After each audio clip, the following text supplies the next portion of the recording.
सहायक प्राध्यापक समाजशास्त्र, शासकीय जे.पी. वर्मा, कला वाणिज्य महाविद्यालय बिलासपुर।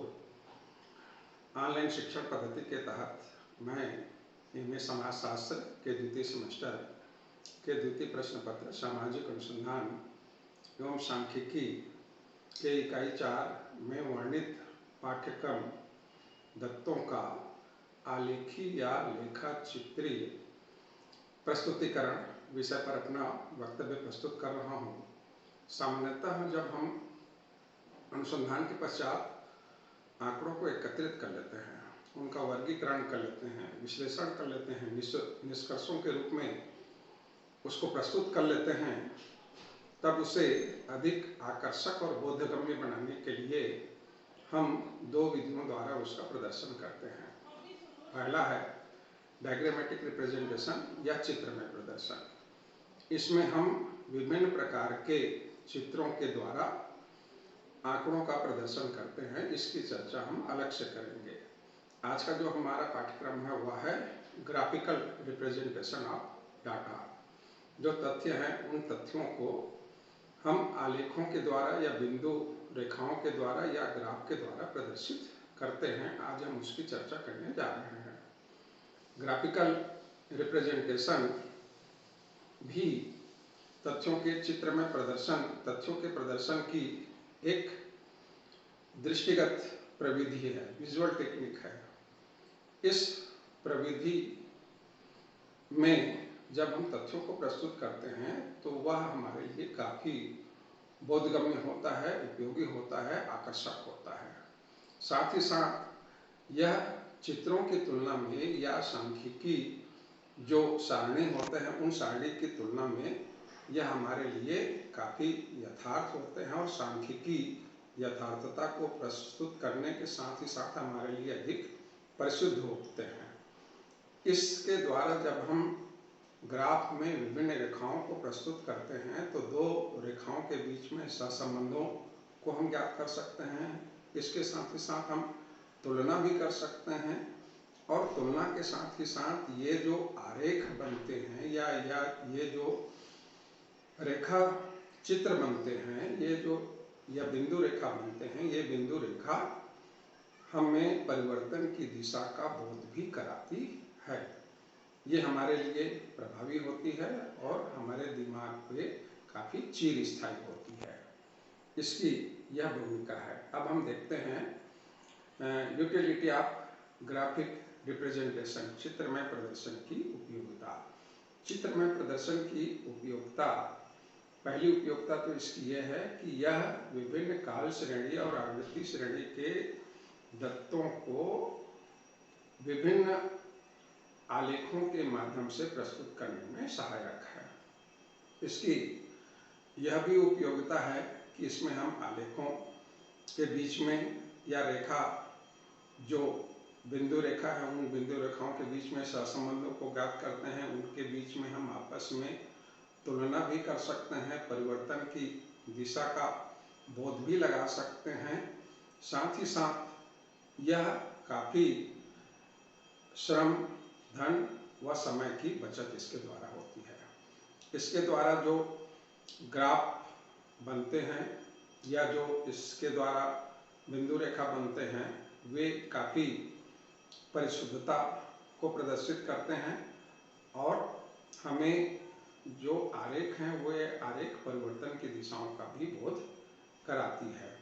साथ ही हम इसके द्वारा विभिन्न जो आलेख हैं उन आलेखों में आपस में तुलना भी कर सकते हैं।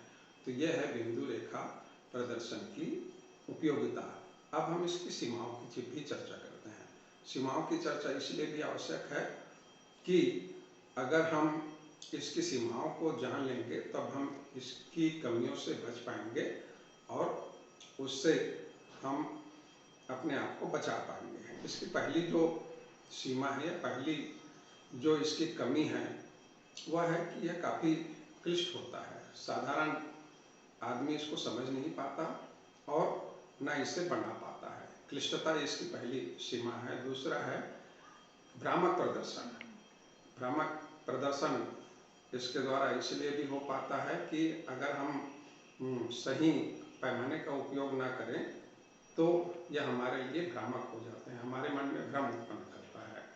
इसके साथ ही साथ कई बार लोग अभिनीति ला देते हैं, पक्षपात ला देते हैं, गलत आंकड़ों का प्रयोग करके लोग अपने चित्रों को प्रदर्शित करने के लिए। इसकी एक कमी और भी है कि इसको उदाहरण के रूप में हम कहीं पर नहीं ले सकते हैं।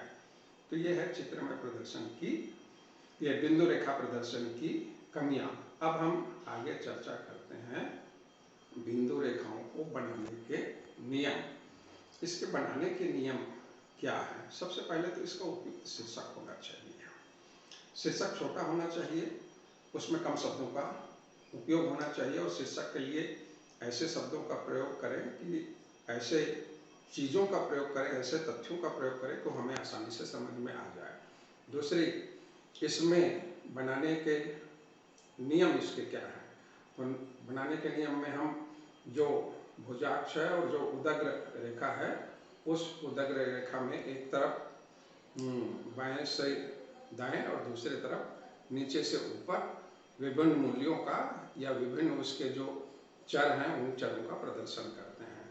तीसरा है इन भुजाओं का अनुपात। सामान्यतः भुजाओं में जो भुजाक्ष है उसका अनुपात उदग्र रेखा है उससे 1.5 गुनी होती है। अगली इसमें बनाने के नियम में हम ये देखते हैं कि विभिन्न जब बिंदु हमें प्राप्त होता है उन बिंदु को हम ठीक से रेखाओं के द्वारा, पतली रेखा के द्वारा और सभी बिंदुओं में जाती हो उन रेखाओं के द्वारा हम उसे मिलान करें। फिर विभिन्न रेखाओं का प्रयोग, सामान्यतः सरल रेखा, बिंदु रेखा, बिंदु विराम रेखा और कटी हुई रेखा और उसके साथ ही साथ अन्य जो रेखाएं हैं उन रेखाओं का प्रयोग करके हम विभिन्न जो आलेख हैं या ग्राफ हैं उन ग्राफ को हम बनाते हैं।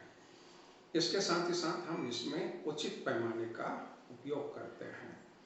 पैमाना ग्राफ पेपर के हिसाब से कि 1 सेंटीमीटर बराबर कितना करोड़ या कितने अंक या कितने वर्ष, ये इसका हम पैमाने का उपयोग सही ढंग से करें और ऐसे पैमाने का उपयोग करें कि ग्राफ पेपर में जो हमारा आरेख बने वो ना तो बहुत छोटा बने और इतना भी बड़ा ना बने कि ग्राफ के बाहर चला जाए।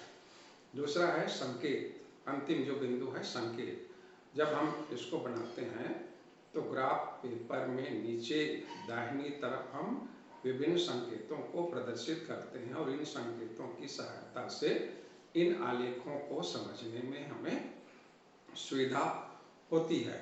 अब हम चर्चा करते हैं इस जो आलेख है उन आलेखों को बनाने के सामान्य नियम क्या हैं।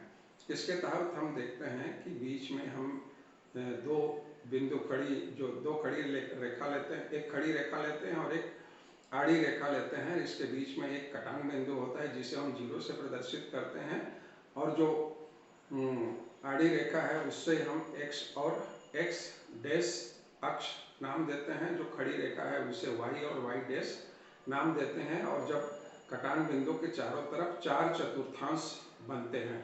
सामान्यतः जो ऊपर का जो चतुर्थांश जिसे हम पहला चतुर्थांश कहते हैं यह धन और धन का बनता है, दूसरा चतुर्थांश धन और ऋण का बनता है, तीसरा चतुर्थांश ऋण और धन का बनता है और चौथा जो चतुर्थांश है वह ऋण और ऋण का बनता है। और जैसे हमें जो प्रश्न दिए गए हैं उस प्रश्नों के हिसाब इस चतुर्थांश में हम विभिन्न रेखाओं को प्रदर्शित करते हैं। ये इसके बनाने के नियम हैं।